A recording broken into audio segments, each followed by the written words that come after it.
I'm Tina McDonald, artist in residence with Imagine Crafts.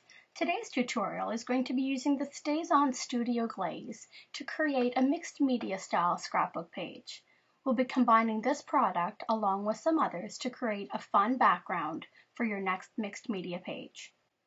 My background is a plain piece of white cardstock from Spellbinders, and I'm using the largest die from the Spellbinders Grand Circles as my template. I'm just going to use this as a guide as to where I want the basics of my design to go.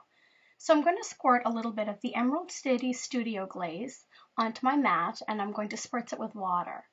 I'm going to be using this onto my canvas here on my page, but I'm going to use a pencil and outline this circle just so I have a guide as to where I want my coloring to go. So using a back and forth, almost scribbling motion, I'm going to fill in the basics of the circle here.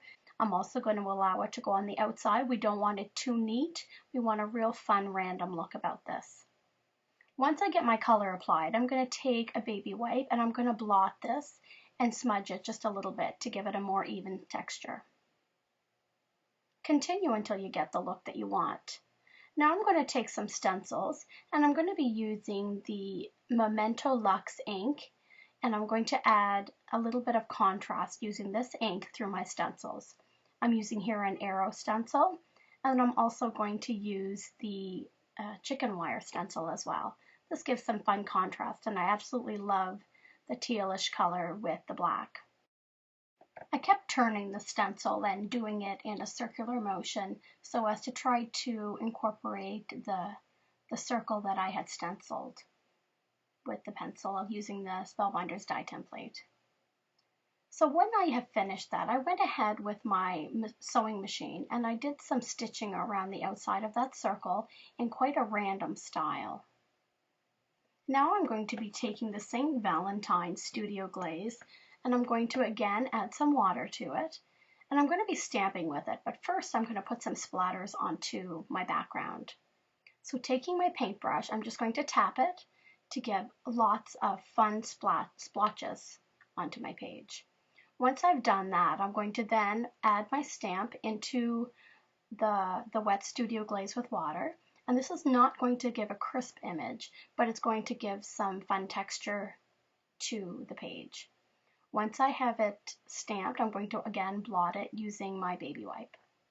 I wanted to add some more of the red, so I'm going to use the irRESISTible texture spray in Ladybug. And I'm going to open the bottle and drop directly from the nozzle onto my page, as well as actually pour some directly from the bottle to give a nice bigger blotch. I'm going to take my baby wipe, and as you can see, that gives a lot of fun texture there as well.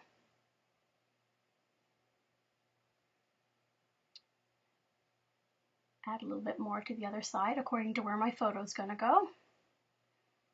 You can leave it just as it is, or you can blot it and it gives a little bit more of a blended look to it. I'm also going to add some of the texture spray in Tuxedo Black next to give once again some more contrast. Open up the bottle and add some drops, as well as pour some directly on. This bigger blotch that I've added here, you could leave it as it is. I wanted to get it to run, but I wasn't quite happy with how it did, so I blotted it out.